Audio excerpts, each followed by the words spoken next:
think most of us know each other, but we have some new people that I don't know yet. So do you guys want to do really quick introductions? Sure. I'm Christy Barbie. I am the current chair of this committee. And I am also the co-chair of the Faculty Development Committee. And I've been involved in IPE since about 2012. Denise, you want to go next? Hi, I'm Denise Bender. I am the past chair of the Executive Council and one of the co-chairs along with Blake Lazaroff of the Curriculum Committee. Raina? Gotta unmute. My name is Raina Leckie. I'm currently the chair-elect of our illustrious committee. I have also served as, or serving as, curriculum committee member and faculty development member. Wow, you guys, it's Monday. And I've been involved in IEPA since about 2013. My role is unique because I started as a student and have been involved in lots of different aspects of IEPA. So I'm glad to be here.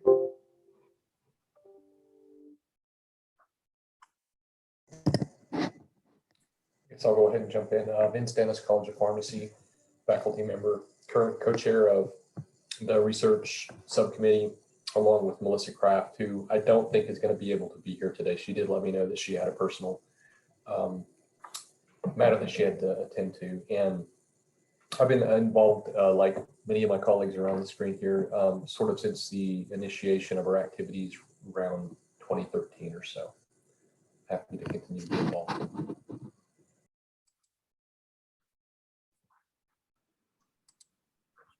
Jerry, you want to go next? Yeah, sure. I'm Jerry Ibe. I serve as well with Christy as the co-chair of the Faculty Development Committee, and I have been involved with this group, I think since the fall of 2017 or maybe the spring of 2018. Sarah? My name is Sarah Cable. I am the outreach coordinator for the Office of Interdisciplinary Programs. So I help kind of get everyone together. Ruby? She may not be able to answer. I think she's on here twice. I don't know if there's connection. Hi. And I the Interprofessional Education Project Coordinator, also the OUHSC Campus Administrator of Digital Measures and Faculty Activity System. Here, Ruby, I can sort of hear you, but there's a really loud, almost like an airplane engine noise. I'm sorry. That's okay. Your audio is not that good, so that's why I was late. Can you hear me good? Okay. I can hear you. Come back. I apologize, sorry.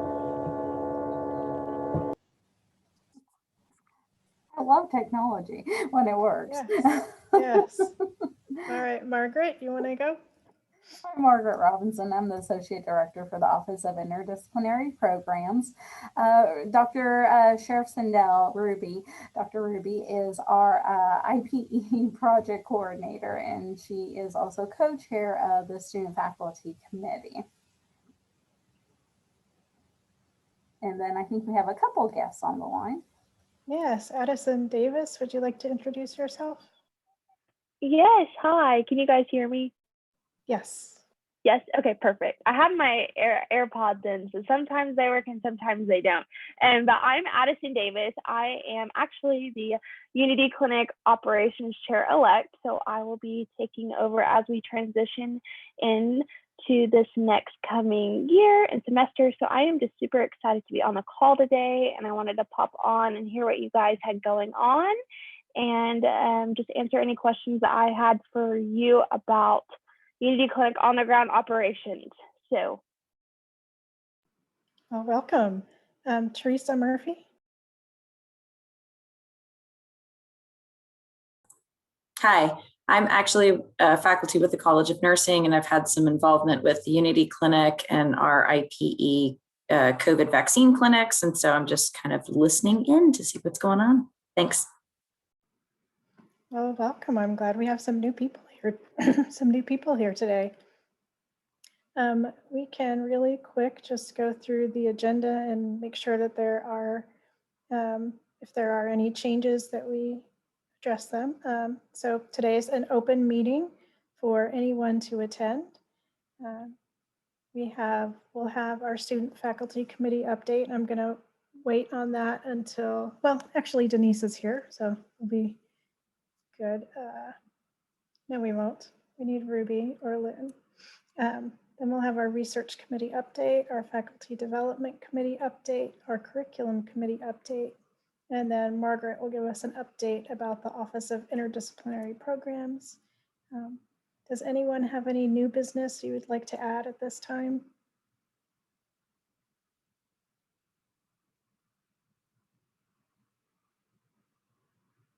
No? All right. Ruby, do you want to try your sound? No? No sound at all? Very little sound and mostly just sort of a humming noise. I do have updates for the faculty, student faculty committee. If I could kindly ask that we postpone a bit. Yes. Down on the list, I will get this running in just a second. Absolutely. Yeah. Thank you. Thank you.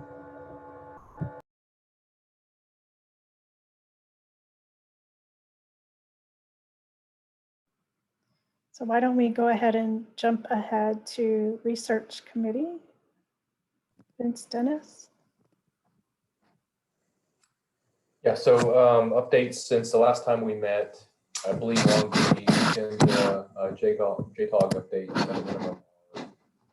But before I get to that point, the Melissa Kraft and Julian from Public Health and I continue to meet with a couple of computer science students at the direction of the department chair on the Norman campus for computer science to look at kind of operationalizing the life circle diagrams that we had used in previous research, looking at more automated ways to resurrect that as a potential option for students to use in depicting how the team dynamics are going. So we continue to work through that. We entered into this with the department chair down at computer science just informally with the understanding that it kind of fits with their senior student needs. They all have to do a practicum project. And so things of this nature are just right in line with what those students need to be working on. So it was a kind of an easy fit to get some, if for lack of a better word, just kind of feasibility of operationalizing this. It's been really, really nice to work with those students. They've done some incredible work this semester. We meet weekly for brief updates, and they have to present their work to their professors next week. So we're kind of at a point where it's probably going to be a handoff. This is iteration one in terms of just trying to get something on a page, basically to look at both the visual side as well as potentially the analysis side. So I think that we've all met our collective goal to advance the project this far, but we'll be in contact with the department chair for computer science to kind of look at the next phase of this project. And so we'll continue to give updates as they come along with that.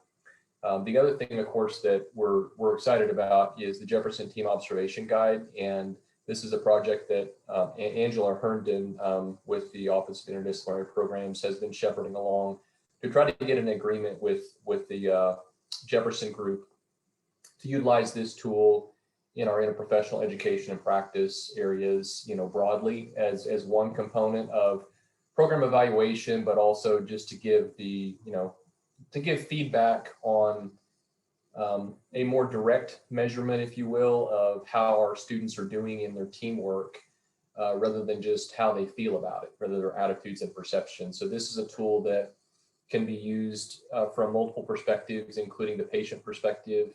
And so, as you guys know, anyone that's had to go through the contracting process, it's a long process, but the ink is dry on that in terms of that, just clearing that first hurdle. And again, kudos goes to Angela Herndon for continuing to work between the university and Jefferson to get that done.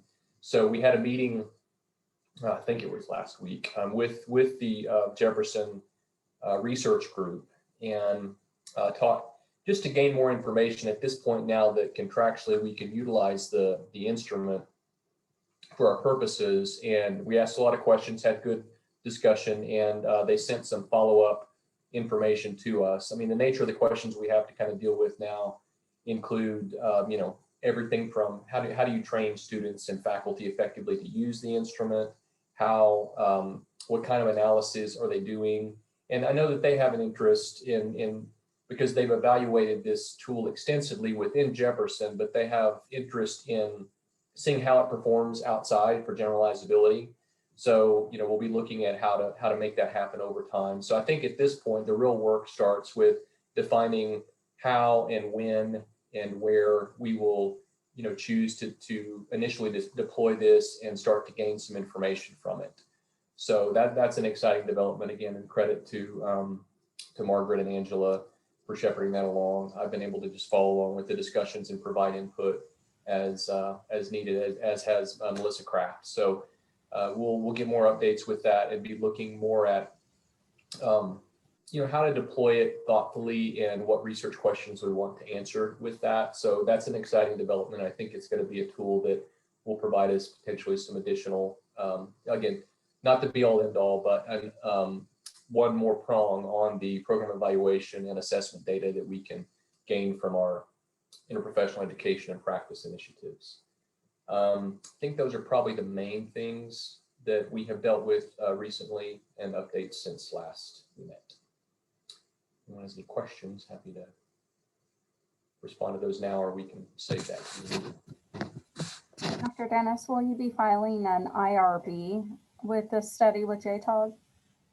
Eventually, yeah. I think that's something that the research committee provided some input on, just some potential draft research questions to answer.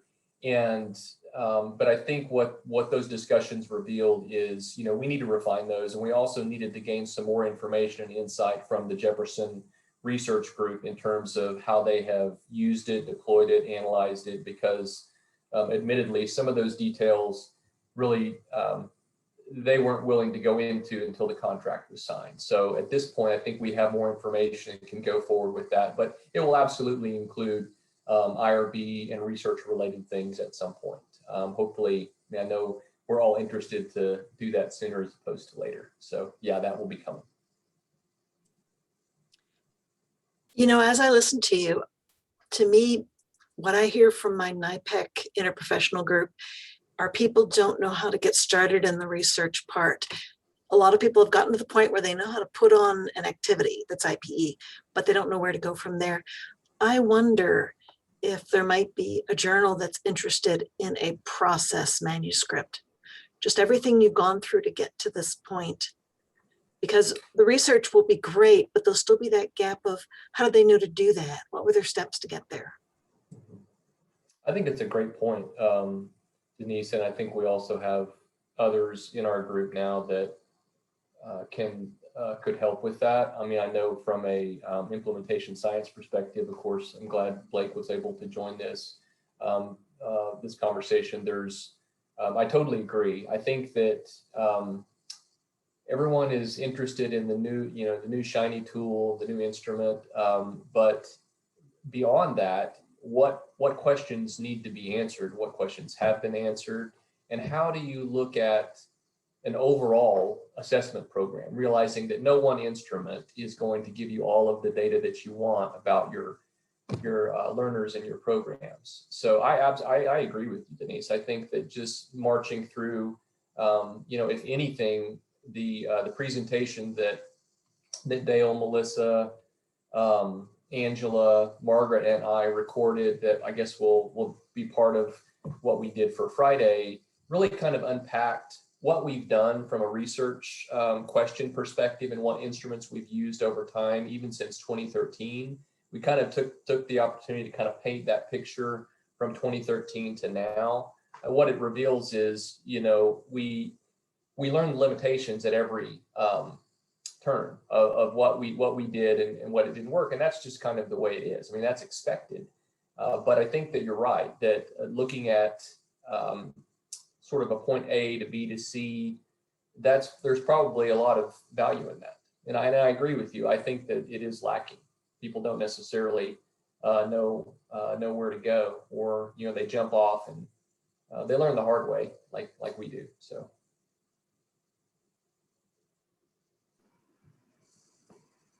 All right, excellent point. Ruby, do you want to try your sound? Yes. Hello, everyone. Yes. I'm Good deal. really sorry. How are you all? Hope everybody's okay. I wanted to give a quick update about the student council. I think we have Daniel here, so I'm going to brag on them a bit. We had our meeting last week, and in that meeting, there was the Student Government Association as well, representatives with us, which was an awesome meeting. Of course, our awesome group of students put together a whole document about the voting for this council moving forward, which I believe will happen this week and moving till the 16th of this month. They put an excellent document together, which was really, really amazing to see, and I don't expect anything less from them. We have that also, the LGBTQ simulation. We've added in memberships, and we had a huge discussion about leadership elections as well for that simulation. And I think we're going to, Daniel can add in, of course, but I want to brag about the amazing work that the students have done and the amazing work that our own Sarah Cable has done with the ISC newsletter. Please, if you all checked your email today, you have seen this wonderful news. It's amazing. And it's going to highlight our students' amazing work. So please look at that. With that one, I won't spoil, I'm just going to say it, Daniel's great idea about some grand rounds. I'm not going to spoil that. I'm going to leave it to him. But I just want to give a quick update about the Graduates College Grade Symposium, a debate. They had a debate, which was, for those who don't know about it, it was a debate between two teams, and each team, interdisciplinary teams that had, I think, 6 or 7 students from all of our colleges on campus. And in that debate, they talked about, of course, COVID-related issues. And from what I heard, it went very well, despite the fact that our moderator did not make it, but our students stepped up, of course, and just made it happen. So no negativity there since he didn't show up, but everything went well, and everybody was well represented. So that is great. And I'm going to leave the floor to Daniel. So thank you for that. Thanks, Ruby. Yeah, no, it's been a huge pleasure to work with our students from the different colleges. And what we've really focused on this year is how do we solidify the Interdisciplinary Student Council so that it can continue to grow in the years to come, as well as how do we effectively oversee some of the student initiatives that we have, such as Unity Clinic, the LGBTQ simulation, the open house, and hopefully one thing that Ruby alluded to, which is our idea for doing a interdisciplinary ground rounds. I'll give a very quick synopsis for that. The idea is that as our students get to see patients at the Unity Clinic, or as they contribute to the team in an interprofessional way, we can have a once a month ground rounds at each of the different colleges, talking about how that profession contributed to taking care of either that patient or to the team as a whole. And so one example of this was a few weeks ago, we had a patient at Good Shepherd Clinic that had severe periodontitis and obviously diabetes. And so we had our faculty on the dental side that was explaining some of this stuff to our medical students and some of our nursing students. And so the idea was, let's take that patient and say, okay, here's what the dental side did. Here's what we did on the medical side. Here's what we were able to contribute to them from all these different professions. And so it kind of expands upon the open house idea, because we're able to host this at each of the different colleges. And then as well as having students and faculty work together on what do we want to present to our students regarding what do we do within our profession and how we contribute to either patient care, or whether it be research, how are we contributing to the care that the patient is getting on the front lines? And so it really opens up that door for us to incorporate everybody and get to learn from one another in just beyond a singular clinic experience. So That's really exciting. It's really exciting. Do you guys have any other updates? I think that's, I think we covered everything. Okay. It's just a lot of updating within the council and a lot of just working on little bits and pieces of just bringing everything together. But yeah, everything's covered from our part, and we thank everybody. Thank you. Thank you. For faculty development, Jerry and I will do a quick update. We are scheduled for Train the Trainer in late May. Yay, hopefully everything is going forward with that. So we're really excited. We had a lot of great nominations for awards for leader and for team. And we're looking forward to getting to present those on Friday.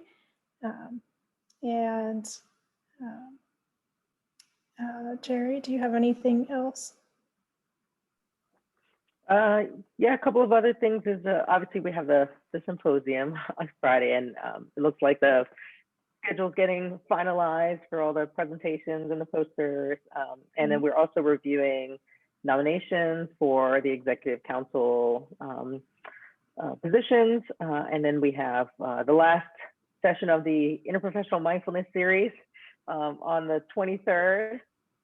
Here. So if you can join us, that would be great. But yeah, I think that covers everything. Yeah, we're really excited about this week, and it's now being called Unity Week. And we have all kinds of exciting activities lined up over the next week.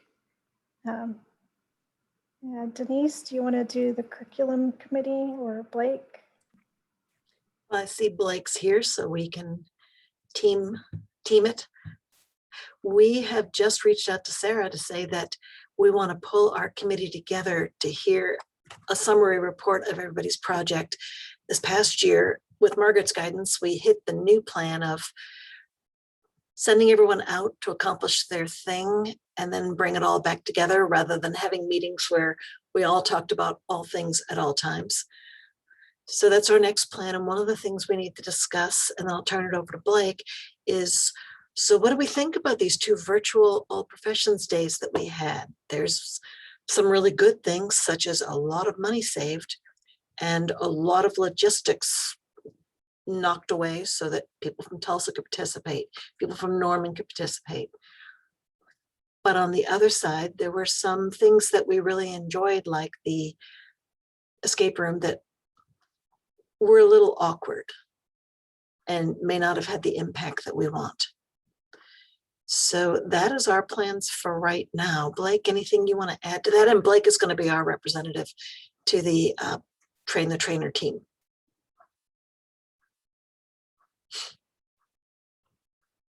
Thanks, Denise. Yeah, I'll do the Train the Trainer in May. Just like Denise said, I think that's, we definitely do need to get some, debriefing and feedback. I actually don't know, for example, what's with the All Professions Day, because, for example, I do not know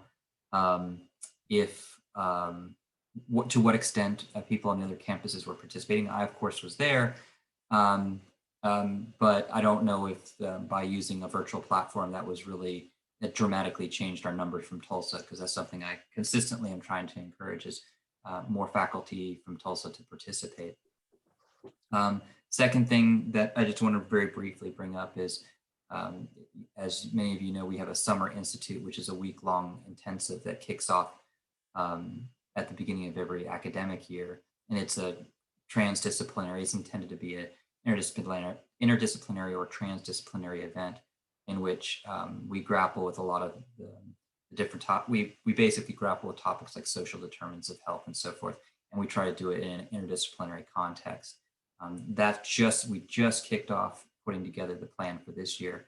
And as is always the case, if there are students from other campuses that want to participate, I see no reason not to. In fact, having these virtual events makes it much easier to include students from other campuses.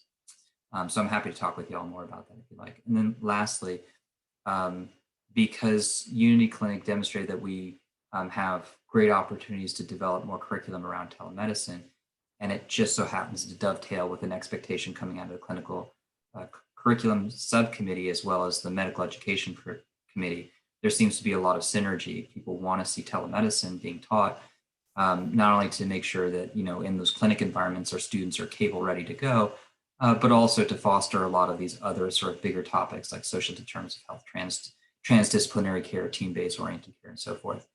And so I told folks last calendar year that my intent was to try to build out more material and make it scalable, meaning anything that I develop, a didactic, a simulation, or skills exercise, I want to make sure that it's very portable, so it can be done on either campus, and really the only constraints would be things like marshaling the logistic resources, like a standardized patient. So we did design a telemedicine, we designed and tested a simulation beginning to end, and we piggybacked it on a clinical topic that was already part of on our agenda, which was adverse childhood events and trauma-informed care. It ended up being a really nice, somewhat coincidental. I wish I could say it was completely engineered. It wasn't. It was somewhat coincidental that we picked that date. But the trauma-informed care content and what is being taught and how to conduct an interview using a trauma-informed care approach, the beauty of it is that there's many, many commonalities thematically in terms of how you communicate and things to be mindful of. There's many similarities between trauma-informed care and a live encounter and a virtual video conferencing face-to-face encounter. And so that actually worked out rather well. So we piloted that, we used it with standardized patients. There are obviously, when you pilot something, you're going to find a few challenges that I think we can definitely improve upon the content. But I reached out to Joanne Skaggs afterwards and said, I've got a module, I think it's usable. And the whole point of it was to be scalable so that we could leverage it by IEPA. So last I'd heard, she's looking at a way to incorporate it into the Unity Clinic curriculum. The other piece of news that's associated with that is, as you might imagine, it's always nice to try to find funding streams that are going to support this work. So we're not like, essentially, begging for table scraps or bankrupting, IEPA. And there are extension funds associated with the True OK grant. Steve Crawford is one of the PIs, and that's the Tribal, Rural, and Underserved Oklahomans grant. Well, we just were notified that we were approved some of those extension funds to continue to develop telemedicine, which means my goal moving into the end of this year, next year, is of course working with you all to build out more of these modules. Now, the first module, in my opinion, didn't really scale the mountain, so to speak. It basically just got people's feet wet in workflow, safety, and using kind of a structured script. But I think to really climb the mountain, to really actually push it to the envelope of what we can do, we need to do two things. We need to make sure that it's an interdisciplinary encounter where we have multiple people working simultaneously in a simulated environment to figure out issues of workflow, communication, and so forth. And the other thing is I want to do it in such a way that we're emulating the patient's home environment. So this original simulation, we had a patient online, but we didn't use the telemedicine platform to do things like explore the environment that the patient's living in for things like safety concerns or med rec, things of that nature. And I think that's a really, really important opportunity because, as best as I can tell, nobody else nationwide is actually teaching that yet. They all sort of recognize it anecdotally that there's a lot of new things that you can use with a telemedicine home visit to incorporate into that clinical encounter, and we haven't really leveraged that. But there isn't good lecture material or good online material out there. So I see that as a huge opportunity for us to, one, to basically teach transdisciplinary care, two, to use the video communications technologies in novel ways to improve care, and three, to try to make this essentially a launch pad or an opportunity to learn some of the skills that we would then essentially impart to our students as they're moving out into the community for community-based practice, like through mobile clinics. That's about it. Any questions, any feedback? We'll have parenthetically, we've recorded a film that talks briefly about what we did that will be for the symposium. But I think the most important things here are hearing from you all what content we definitely need to see in future modules, and two, how to make sure scalability is something that's easy to handwave and hard to implement, but making sure that we've got it integrated into the different professional programs. Because, for example, again, baby steps, I was trying to do it with the School of Nursing here. We did it in an integrated approach with medical students and PA students. It worked. I would have liked to have had nursing students. I would also like to make this available to the nursing curriculum. But as you know, everybody's very impacted. And so that's one of the challenges, is trying to get things to be porous enough to move across professional school boundaries. Thoughts, feedback, anything you guys recommend? I know that rehab sciences and social work have worked up some curriculum and activities related to trauma-informed care and adverse childhood events. Are they involved in your project at all, or do you even know about their project? So my guess is probably not what you're thinking of. When we did, for example, when we did the trauma-informed care ACEs module, I basically was working with the simulation team to come up with sort of the vehicle for training on telemedicine. And I was very conscientious, I'm an internist, but I don't profess to be an expert in trauma-informed care. So I try to sort of stay in my own lane. And we brought in the research team that actually has been doing a lot of work in ACEs and trauma-informed care, led by Martina Jelly, Fran Wen, Julia Miller-Cribbs. So we have representation from internal medicine, the mental health sciences, social work. Probably not the same things what you're talking about, Denise. And as always, Denise, you're really good at seeing synergies or opportunities for intersection. So please expand, if you will. Julie Miller-Cribbs and I believe Fran Wen were involved in the work that was being done with PT. So I wonder if there's some way of publicizing a project to say, is anybody else working on any piece of this? I suspect we have related fragments of projects out there that could be maybe pulled together, or at least maybe listed on a similar resource list in the area of trauma-informed care. Here are all the things that are happening on campus. See which one works better for you. Because I think we're all doing some important things that nobody knows about. Yeah, that's an excellent point, Denise. As always, you kind of find sort of what's the important sort of bullet out of this. You're right. For me, I'm trying to basically pull together more telemedicine content because, look, this is a major initiative that seems to be very prominent on both campuses. This is an opportunity to teach our learners skills that they're going to need as we move into a very different ecosystem when they graduate. It's Oklahoma. We're trying to reach out to those people that are traditionally underserved. So there's so much value here. But like Denise sort of points out, is to me, telemedicine is a vehicle. It's not a content area per se. So there are some basics that you need to teach: safety, workflow, use of the technology, things like that. And I think that's totally appropriate. But it's much better to try to teach it as a wrapper around some sort of core medical content. That's why like trauma-informed care and ACEs make good sense. But you can imagine, based on what Denise said, there are any number of different topics. If you say, well, I really, really want to focus upon, oh gosh, I don't know, substance abuse and using telemedicine for substance abuse, partnering with a group that's essentially working on substance abuse. So Denise is right, is that there's a lot of, we could probably build a lot of momentum and get a lot more buy-in from different schools if we simply look at, well, what topic did you have to teach anyways, and how can we help with that? I don't, like, for example, I don't know in the School of Pharmacy, I know Dr. Dennis is doing research in MedRec, and to me it's like, and I did research in MedRec, and I never saw or did a study where the MedRec study was actually walking the patient with their, their handheld device over to their medicine cabinet, opening their medicine cabinet and doing this, when this would be a great thing to do with the pharmacy service. So I think Denise is right. It's a little bit of an overwhelming task to figure out how to find all of those intersections across the different campuses and the different subject domains. Again, I'm always looking for your guys' interest or looking for your guys' ideas. Because we have this True OK money, I have a window of opportunity to build a lot of stuff quickly.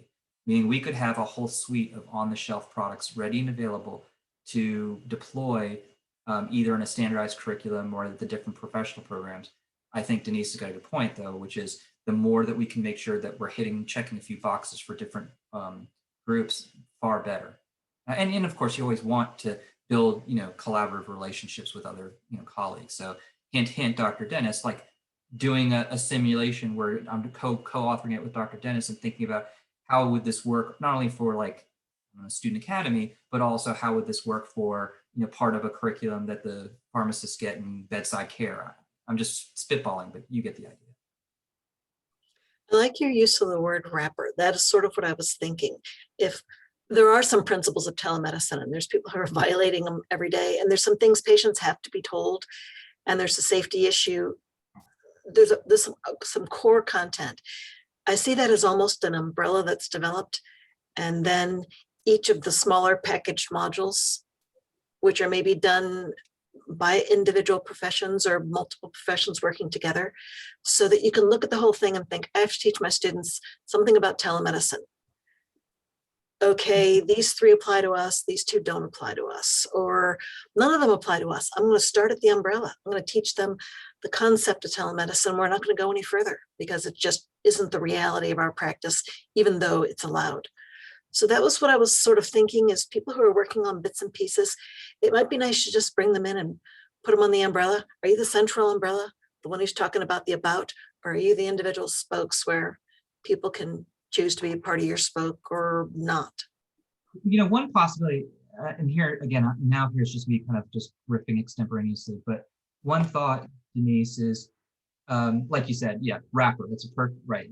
We're wrapping essentially a vehicle of how to deliver care. Is this bedside, is this ambulatory, is this video conferencing, is this storm forward? It's just wrapper, but there's no real need to the clinical content per se. Do you think, Denise, in order to try to get or identify more of those fragments or get more of those stakeholders bought in, would there be any value? I've seen research projects where when they're trying to demonstrate for like ARC or NIH, how they're going to provide, you know, some sort of significance in terms of the research program or change management, they put together an advisory board, and that advisory board not only kind of helps them sort of like network, but also tries to give them some guidance on the key topics that are going to have the most impact. Do you think like maybe a telemedicine curriculum advisory board made up of people, members from the IEPA would be a way to do that? Or if not, something else that you recommend? Or anybody else? I'm looking for advice, guys, because the challenge here is we're doing the work, but it feels, from my personal perspective, this is not anybody's fault. I'm doing the work, but it feels a little siloed right now. It's hard to essentially get the word out or figure out how to do the spread strategy. And I was going to jump in with a suggestion there, Dr. Lesselroth. It sounds like we're at the point where it's very similar to what we did with the LGBTQ simulation that the College of Medicine had originally implemented. And now we're trying to transform that into a campus-wide offering. And we put together an advisory board, just like you said, of folks, and invited them to come and contribute. And where they were able to expand was to send it out to our program contacts, both on the student and faculty side, and say, what would you like to see here? But also, what learning objectives fit in this space? Where do you see your curriculum contributing or having a space to give credit for this? Ultimately, as IEPA, as our interdisciplinary project, our goal is to prepare these students to deliver telehealth encounters at Unity Clinic. And so if nothing else, how are we ensuring that these modules are preparing students for the Unity Clinic encounter or the mobile outreach vehicle? And so even as a basic, if our group can contribute in that spirit, then I think that gives us some momentum into the next steps here for you. And what I was thinking we may be at a stage is to do, just as Dr. Bender was mentioning, get the reports from all of the different activities and put this now together where we can send it back out to folks to say, here's where we need help on LGBTQ or same fame or telemedicine, and where can we now ask those questions and say, this is what we need back from you, and give that in a condensed format to everybody so that we're not missing those pieces from all the different projects. Just because I had a whole list of other projects here to go over for you guys. But I think that those very easily get lost when they're piecemealed out. And so how could we maybe at our retreat coming up this summer, look at how best to do that and to engage our campus experts? Well, and also I have a question. Don't we, at times we've attempted to have like a warehouse or an internet space to accumulate like where we can list our projects. And I don't, if I remember right, we did it, but it's not heavily utilized. Is that correct? Mm-hmm. I know. And so maybe finding out what people would be more likely to use, like would an email listserv be more utilized than a forum? Or, you know, do people want to like how would they better interface? Because obviously, like, we keep turning to this, we need a way to communicate with each other and maybe pilot something within the IEPA members, because obviously all those people are more highly interested in collaborating, rather than presenting the solution and telling people to use it. Right. I mean, because I would think that an internet, like, yeah, like, let's register my project and do it. But as far as I know, it wasn't utilized well, right? Is anyone familiar with Merlot other than drinking it in your glass on a Friday night? It is a clearinghouse where you can go in the search engine. You can not just look for topics, but you can look for the version of it. I want PowerPoint. I want a video. I want a hands-on activity. Because I'm thinking that it's not so much just getting a lot of different ideas, although that's part of it, and a lot of different existing projects, but thinking about some of these activities. If I could show a first-year student a video of second and third year students of different professions doing a simulation for telehealth, for ACEs, for whatever, I then have a whole new project, because the first years, we never send our first years to anything. They're not ready, but they are ready to watch someone else doing it and step back and say, well, I don't know much about pharmacy reconciliation, but I do know that pharmacist did not sound very assertive.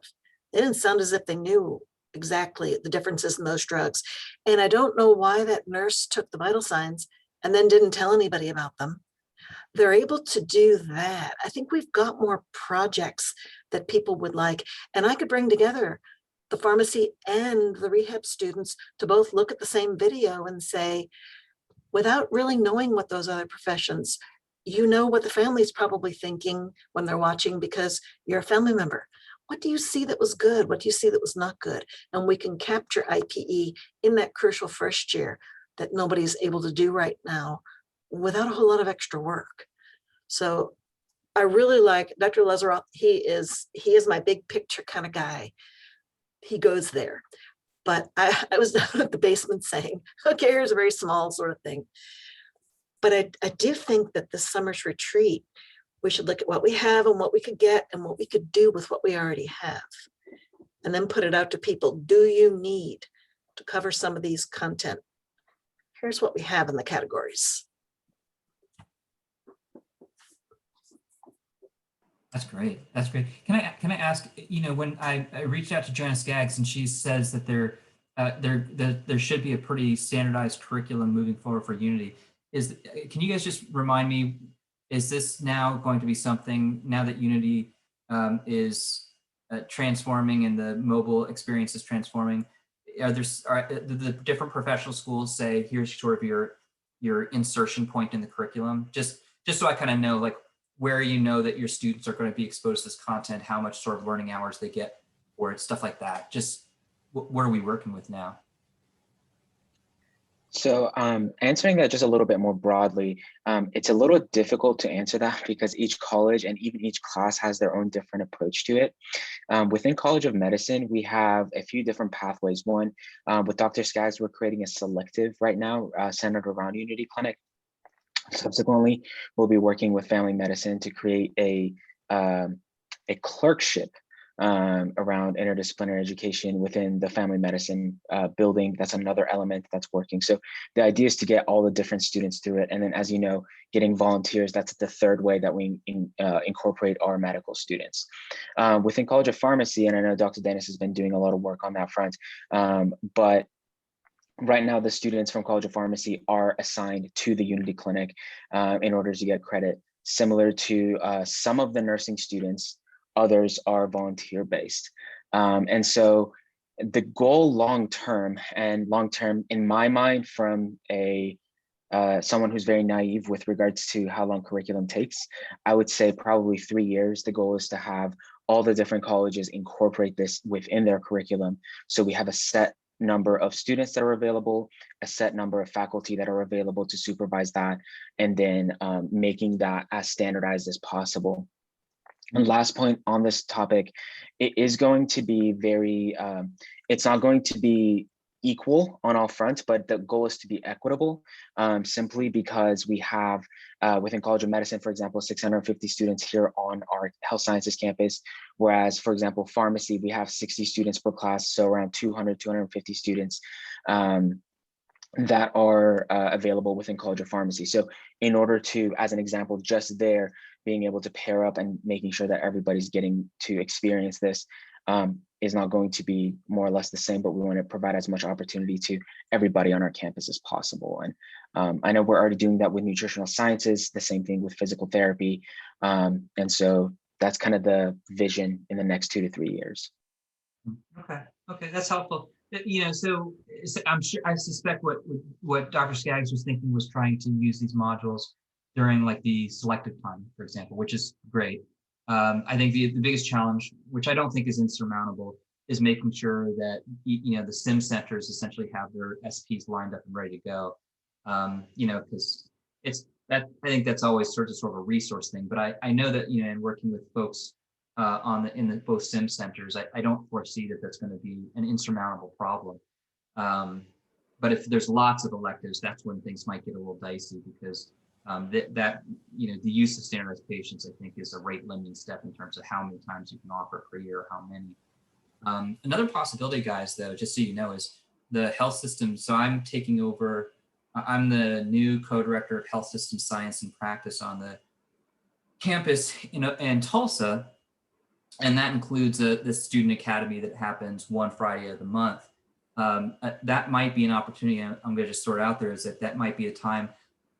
It's one of the few times I know that I'm getting protected opportunities to insert this material into the curriculum. Meaning on that half day, I have the prerogative to say, I want to use this half day to teach these sort of things in telemedicine and use standardized patients, and all the learners are going to attend. But because we're doing it in a virtual environment, I don't really believe that there's anything prohibiting us, aside from, I think, minor details, which we can certainly overcome, to invite more students to come to those dates. So something to think about is, like Margaret and Daniel are saying, there's a lot of different touch points in the curriculum. But one, if you're looking for, hey, I really want to make sure that everybody does it like the way we do all Professions Day, Student Academy afternoons might be a vehicle to do that. Because at least then we could offer it up to the professional schools.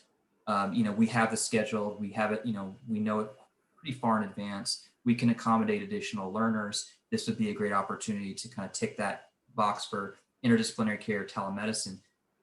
That's just something to think about, guys. Thank you so much for the update. We'll go ahead and move to the Office of Interdisciplinary Programs because we're going to run out of time pretty quick here. And I actually did have a couple more curriculum updates, so I'll try to be quick to give all of this.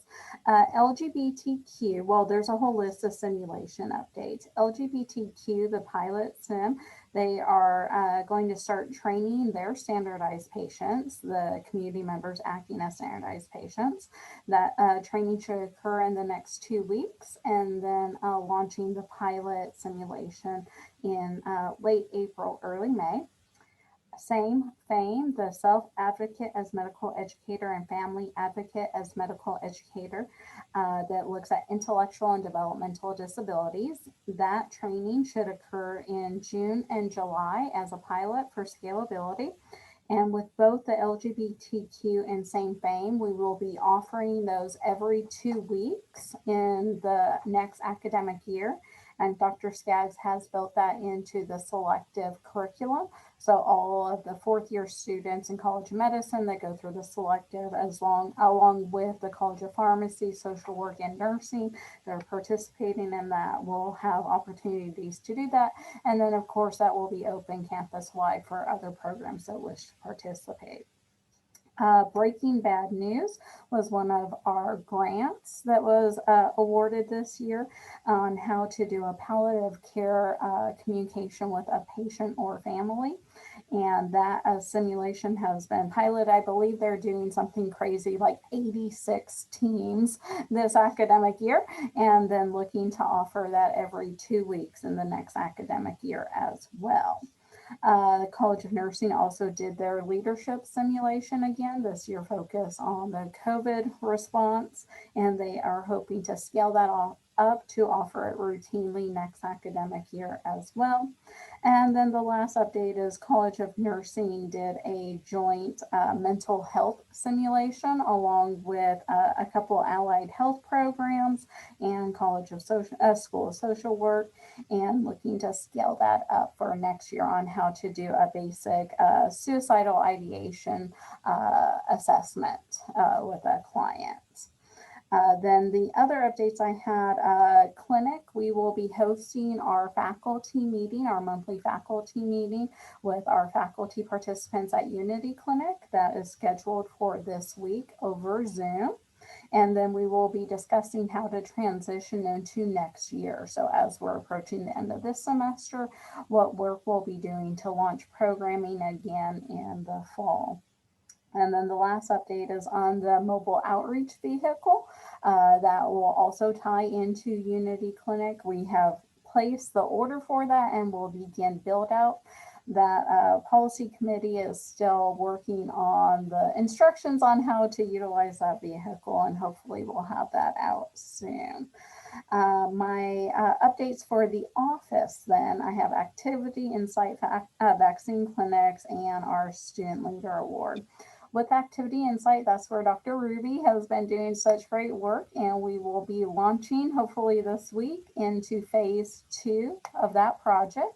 She is still finalizing phase 1 work with that small group, but then we will go ahead and at least launch phase 2. The vaccine clinics, I believe we have held our last megapod here on campus this past Saturday. We did just under 3,000 vaccines, so congrats to the team. And then the last megapod that we're associated with that will be hosted by the health department is scheduled for this Wednesday at the fairgrounds. And we're hoping now to transition to smaller community pods. Just had a great meeting today with Hallie Reeves on how we can start scheduling Friday and Saturday small pods out in the community with churches or other groups. And those would be events looking at 100 up to 1,000 doses at a particular event. And so more information to come there. And then the last item on the agenda was we invite you to join us at the Campus Awards on April 19th, where we have received approval to include interdisciplinary award recognition. And so this is a huge step forward in recognizing our group at the campus level, especially our students that have done such hard work. And this will now be an annual award that we're able to give out for our graduating students. And that will be in addition to the awards that we will recognize as an IEPA here on Thursday. So just to point that out, these are additional awards. Okay. Yes, I did accidentally say Friday earlier. It is Thursday at noon. Yes. Well, we have a really exciting week coming up. I hope to see you guys tomorrow for the Unity Clinic presentation. And I hope you guys have a great week. Any last words anybody needs to input or questions? No, great information. Great meeting.